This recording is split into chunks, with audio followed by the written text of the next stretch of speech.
ہائے کتنا خوبصورت جوڑا ہے، شلوار قمیض ہے تو کیا ہوا، آج کل لڑکیاں لہنگوں اور غراروں کی بجائے شلوار قمیض پہننا زیادہ پسند کرتی ہے۔ رفت نے آگے بڑھ کر شفون کا کامدار دوپٹہ ہاتھ میں لیتے ہوئے کہا۔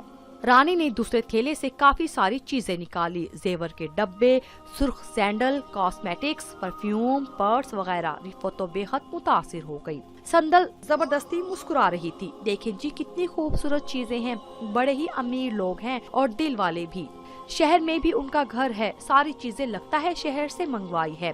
رفت کا ارادہ مزید بیٹھنے کا تھا، لیکن شہباز نے اسے باہر سے آواز دے دی، مجبوراً اسے اٹھنا پڑا۔ روشنی حیرت سے سب چیزیں دیکھ رہی تھی۔ آپ خوش نصیب ہیں، کسی کسی کے نصیب میں یہ سب چیزیں ہوتی ہیں۔ رانی کے لہجے میں حسرت تھی، خود اسے تو سہاگ کا سرخ جوڑا نصیب ہی نہیں ہوا تھا۔ قیمتی اور خوبصورت چیزوں کی اپنی ہی بات ہوتی ہے، یہ سب کیا تھا؟ روشنی کا دماغ معاف ہونے لگا۔ اس کی زندگی کا اتنا اہم فیصلہ انتہائی رازداری کے ساتھ کیا گیا تھا۔ کس کے ساتھ ہو رہی ہے میری شادی؟ چند لمحوں بعد اس نے اجنبی اور سرد لہجے میں پوچھا۔ جی امیر سکندر نام ہے، بہت بڑے اور اعلیٰ خاندان سے تعلق رکھتے ہیں، سردار سائی کے ملنے والوں میں سے ہیں، بلکہ دور پار کی رشتہ داری بھی ہے۔ سردار سائی کی ممانی کے خاندان سے ہیں۔ میں نے کہا تھا نا، سردار سائی آپ کے لیے کچھ اچھا ہی سوچیں گے۔ سندل نے اپنے لہجے میں زبردستی بشاشت پیدا کی۔ پھر اچانک ایسا ہوا کہ روشنی رخصت ہو گئی، لیکن سندل کے دل پر ایک بوجھ آن پڑا۔ زندگی کی تلخ حقیقتوں کا ادراک رکھنے کے باوجود روشنی کی آنکھوں میں خواب تو ہوں گے۔ سندل اس کے بارے میں جتنا سوچتی اتنی اداس ہو جاتی۔ لڑکیوں کے خواب تو یوں بھی ان کی سانسوں کی ڈور سے بندھے ہوتے ہیں۔ روشنی وہ انارکلی تھی جو دھوکے سے دیوار میں چنوا دی گئی تھی۔ برگد کی اداس شاخیں ویران تھی، پرندوں نے کہیں اور بسیرا کر لیا تھا۔ دن گزرتے رہے لیکن سندل کی اداسی میں کمی نہیں آئی۔ وہ ایک زرد دوپہر تھی جب رانی کوستے ہوئے چہرے کے ساتھ ایک کمرے میں چلی آئی۔ اس کے ہاتھ میں بڑے بڑے تھیلے تھے، اس کی آنکھیں قدرے سوجی ہوئی اور چہرہ عجیب سا تھا۔ سندل اسے دیکھتے ہی اٹھ بیٹھی اور حیرانی سے اسے اور اس کے ہاتھوں میں پکڑے تھیلے دیکھنے لگی۔ یہ کیا ہے؟ اس نے حیرت سے ان چیزوں کو دیکھتے ہوئے پوچھا جو رانی نکال رہی تھی۔ گہرا گلابی جوڑا جس پر ڈھیر سارے ستارے ٹنگے ہوئے تھے، گولڈن رنگ کی سستی سی سینڈل، گہرے رنگوں کا میک اپ کا سامان اور سستی سی جیولری۔ ارے سندل اٹھ جا، تیرے ادا نے تیرا رشتہ پکا کر دیا ہے۔ دیکھ تو کیسا خوبصورت سامان شگن کے طور پر آیا ہے، ڈھیر ساری مٹھائی بھی آئی ہے، کل تیرا نکاح ہے، بڑی خوش قسمت لڑکی ہے تو، وقت پر اپنے گھر بار کی ہونے جا رہی ہے۔ مگر اس نے تو کبھی ایسے صورتحال کے متعلق سوچا بھی نہیں تھا۔ ارے جلدی ہی تو ہوتی ہے لڑکیوں کو اپنا گھر بار کا کرنے کی، تو کیا جانے تیرے ادا پر کتنا بوجھ تھا تیرا، راتوں کو اٹھ کر بیٹھ جاتا تھا، تیری فکر تو اسے ایک پل کو چین نہیں لینے دیتی تھی۔ ارے تیرا رشتہ اسی نے تو طے کرنا تھا، ہمارے ہاں لڑکیوں بالیوں سے شادی بیاہ کی بات نہیں کرتے، بس رشتے طے کر دیتے ہیں۔ رفت نے اس کے پیلے پڑتے چہرے کو دیکھتے ہوئے کہا۔ کمال تھا، اسے تو کبھی ادا کی فکر کا اندازہ ہی نہیں ہوا۔ وہ سمجھی تھی کہ اپنی شادیوں میں ہی مصروف ہے، خدا جانے کہاں اس کا رشتہ طے کیا گیا تھا۔ مارے شرم کے وہ پوچھ بھی نہیں سکتی تھی۔ یہ رانی تیرے پاس بیٹھی ہے، سامان سمیٹ کر احتیاط سے رکھ دینا، میں ذرا مٹھائی دیکھ لوں۔ رفت نے باہر جانا ہی مناسب سمجھا۔ رانی سامان سمیٹ کر الماری میں رکھنے لگی۔ سندل نے بے تابی سے اس کا ہاتھ پکڑا۔ سچ بتاؤ یہ سب کیا ہے؟ کہاں میرا رشتہ طے کیا ہے؟ کون لوگ ہیں اور اتنی جلدی کرنے کی کیا وجہ ہے؟ کیا میں واقعی میں ان پر بوجھ ہوں؟ اس کی آواز بھر آئی۔ جن لڑکیوں کے سر پر باپ نہ ہو وہ دوسروں کے لیے بوجھ ہی ہوتی ہیں۔ رانی کی آنکھوں میں گہری اداسی تھی۔ سندل اس کی صورت دیکھنے لگی۔ لیکن تم فکر نہ کرو، تمہارا بھائی تمہارا دشمن تو نہیں ہے، اس نے تمہارے لیے کچھ اچھا ہی سوچا ہوگا۔ تمہاری شادی بہت اچھی جگہ طے ہوئی ہے، تمہارے بھائی کے جاننے والے ہیں، کسی دوسرے گاؤں کے سردار کے کمدار سے رشتہ طے ہوا ہے، اپنا گھر ہے، زمین ہے، مال مویشی ہے، کسی چیز کی کمی نہیں ہے۔ رانی نے بر وقت خود کو سنبھال لیا۔ اس کی تسلیوں کا کھوکھلا پن بہت واضح تھا۔ سندل اس کی نظریں اس کے افسردہ چہرے اور نم آنکھوں پر ٹک گئی۔ اس کی چھٹی حص کسی انہونی کا اشارہ دے رہی تھی۔ ایسی ہی تسلیاں اس نے روشنی کو دی تھی۔ پل بھر میں اسے احساس ہو گیا کہ وہ روشنی کی جگہ کھڑی ہے۔ اس کے رونگٹے کھڑے ہو گئے۔ کوئی راز تھا جو اس پر آشکار ہونے لگا، کوئی کامدار ہے وہ۔ اسے اپنی آواز اجنبی سی محسوس ہونے لگی۔ تم نہیں جانتی، شہباز کی ڈیرے پر ملاقات ہوئی تھی اور کام کے سلسلے میں آنا جانا لگا رہتا ہے۔ رانی نے نظریں چرائی۔ میں جانتی ہوں کہ وہ کون ہے۔ سندل کی آواز سرگوشی میں ڈھل گئی۔ وہ ایک ادھیڑ عمر شخص ہے جس کی میں تیسری یا چوتھی بیوی بننے جا رہی ہوں، ہے نا؟ یہی بات ہے نا؟ سندل کی آواز لرزنے لگی۔ اس پر جیسے کشف ہونے لگا تھا۔ رانی کی آنکھیں حیرت سے پھٹ گئی۔ اس کے جوان بچے ہیں اور یہ شادی کسی سودے کی صورت میں طے ہوئی ہے۔ مجھ سے کچھ نہ چھپاؤ، میں سب جانتی ہوں۔ میں اپنی پرورش کا تاوان بھرنے جا رہی ہوں۔ ایک اور انارکلی جبر کی دیوار میں چنوائی جائے گی اور نہ جانے یہ سلسلہ کب تک چلتا رہے گا۔ سنہری آنکھوں کے خواب کب تک اجڑتے رہیں گے۔ سندل کی کیفیت دیوانوں سی ہو گئی۔ رانی اس کے اندازوں کی درستگی پر انگشت بدندہ رہ گئی۔ سرد دوپہر کی اداسی بڑھنے لگی۔ پہلی بھوجی جا چکی تھی، اب چھپانے کا کوئی فائدہ نہیں تھا۔